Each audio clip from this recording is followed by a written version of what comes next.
Today, I would like to focus on the threats to global prosperity and stability, thus our competitiveness, and the rise of protectionism. And as our domestic agenda cannot be seen separately from global developments around us, let me start with the US tariffs. When the dream of a united Europe began, it started with a very simple idea. Let's create one single market. Let's break barriers, take tariffs down. That is what made us strong. Because our companies grew, and so did the ties that bind us together. And then in the same spirit, we worked with partners across the world, including the United States. We built strong connections that we believed were unbreakable. And trade brought more than prosperity. It brought the idea of a shared way of life. And with commerce, our partnership has also grown. Countless are the friendships across the Atlantic. And because of this collective experience of the last, almost 75 years, so many Europeans feel utterly disheartened by the announcement from the United States. Let me be clear, Europe did not start this confrontation. We think it is wrong. But my message to you today is that we have everything we need to protect our people and our prosperity. We have the largest single market in the world. We have the strength to negotiate. We have the power to push back. And the people of Europe should know that together we will always promote and defend our interests and our values, and together we will always stand up for our Europe.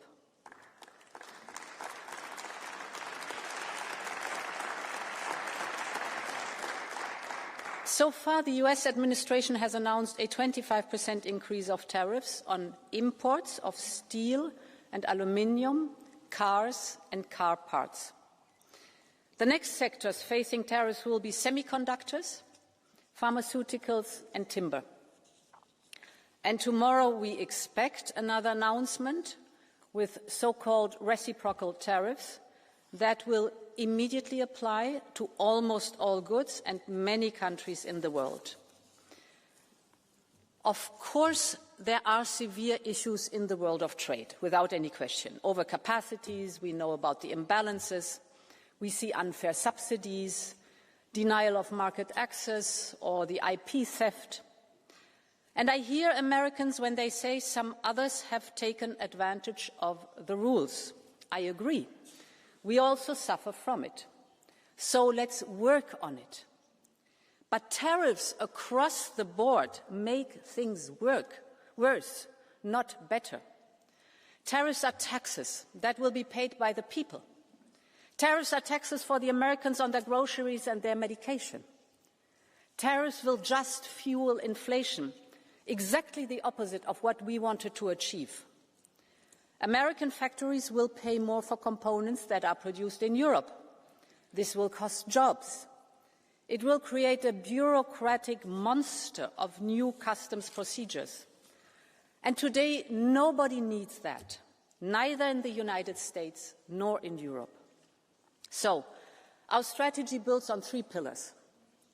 First, we are open to negotiations. We will approach these negotiations from a position of strength. Europe holds a lot of cards, from trade to technology to the size of our market. But this strength is also built on our readiness to take firm countermeasures if necessary. All instruments are on the table. Second, we will keep diversifying our trade with other partners. You mentioned it, Antonio. Our hallmark is not only that we are the biggest market in the world, but that we are reliable and predictable. We honor our commitments.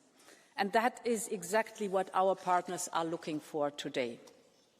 And my third point, we will double down on our single market. The single market is the cornerstone of European integration and values. It's our powerful catalyst for growth, for prosperity, for solidarity.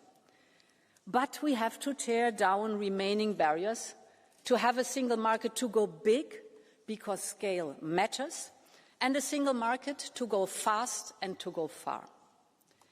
Now to the first point.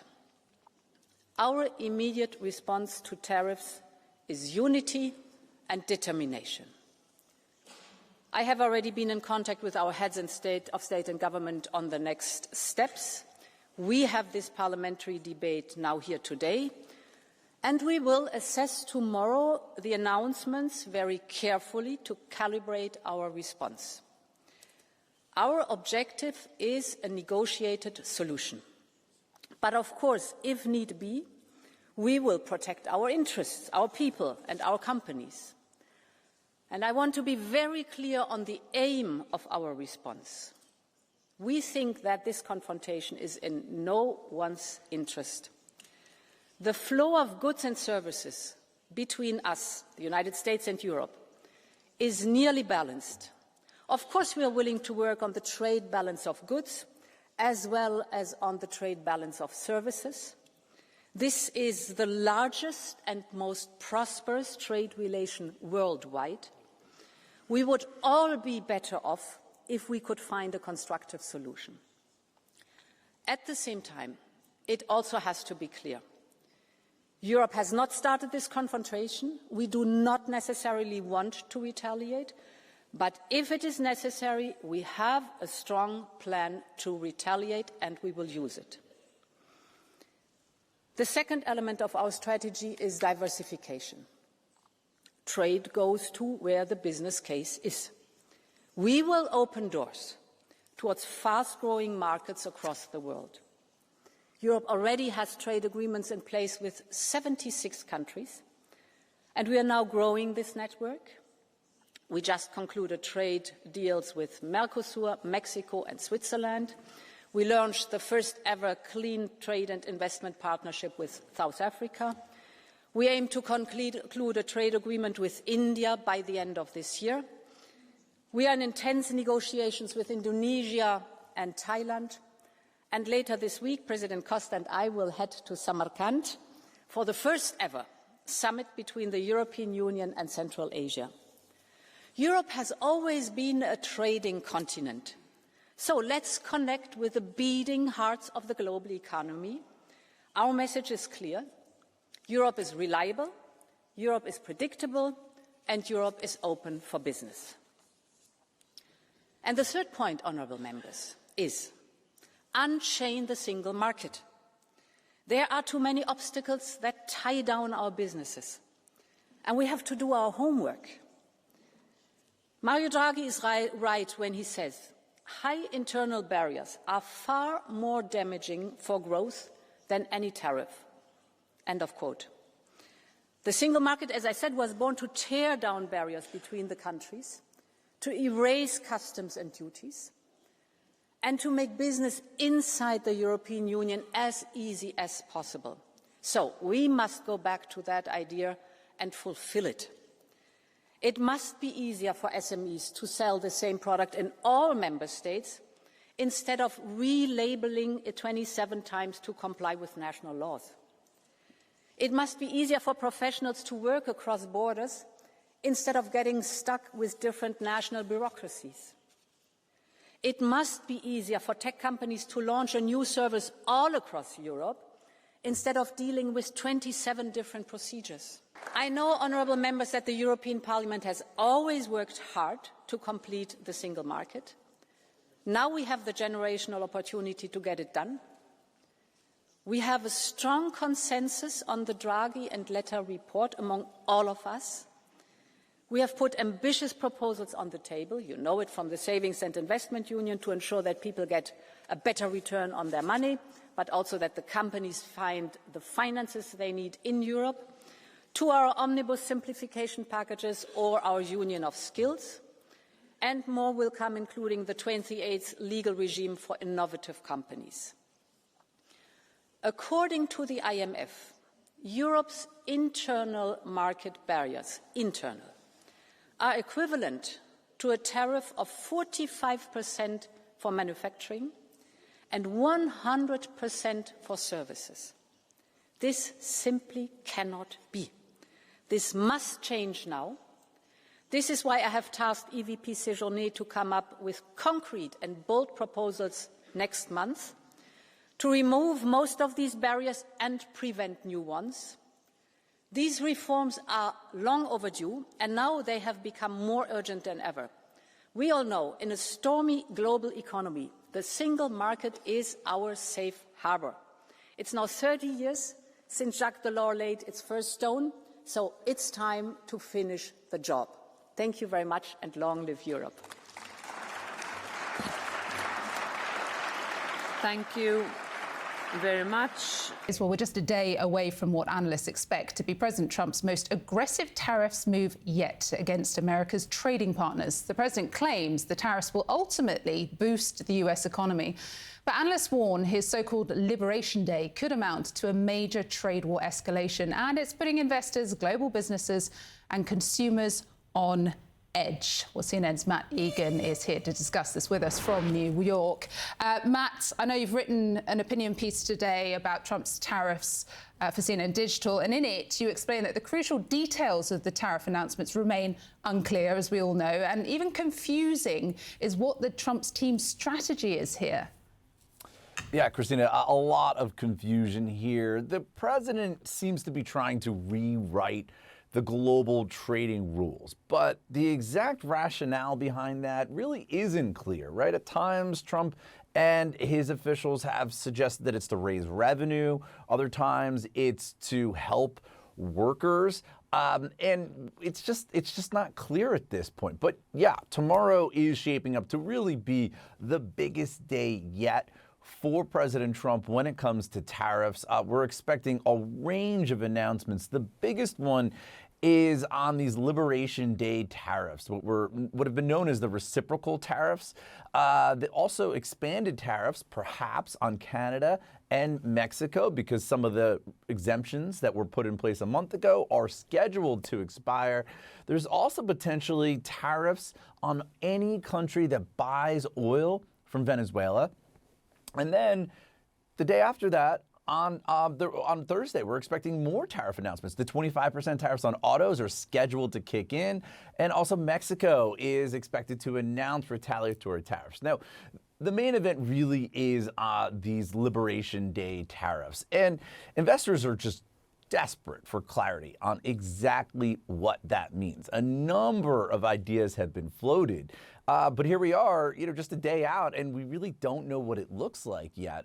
In fact, CNN's Kevin Liptak reported that a lot of Trump's own advisors are actually still in the dark about what those tariffs mean. Although one thing that has been floated is that this could be 20% tariffs on most U.S. imports.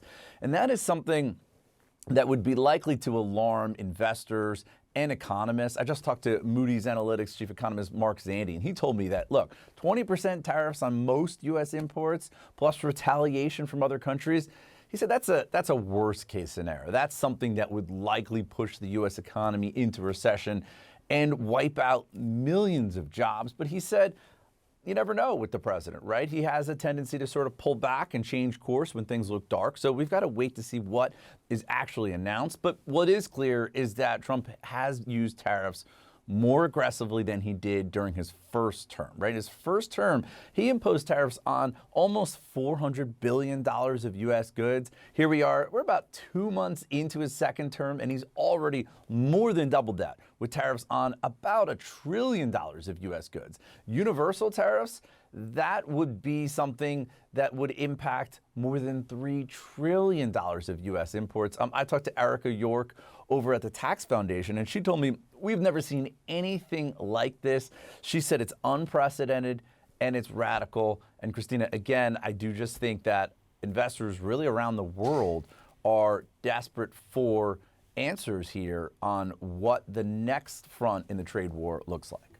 Yeah, and there is growing concern about a major trade war escalation coming. And in the last few hours, we have actually heard from Europe threatening retaliation. I think we have a soundbite from the European Commission President Ursula von der Leyen. Let's just have a listen. We are open to negotiations, We will approach these negotiations from a position of strength. Europe holds a lot of cards, from trade to technology to the size of our market. But this strength is also built on our readiness to take firm countermeasures if necessary. All instruments are on the table. All instruments are on the table. A red-hot warning, really, from Europe there. How much, Matt, are the US potentially about to feel the pain of retaliation here?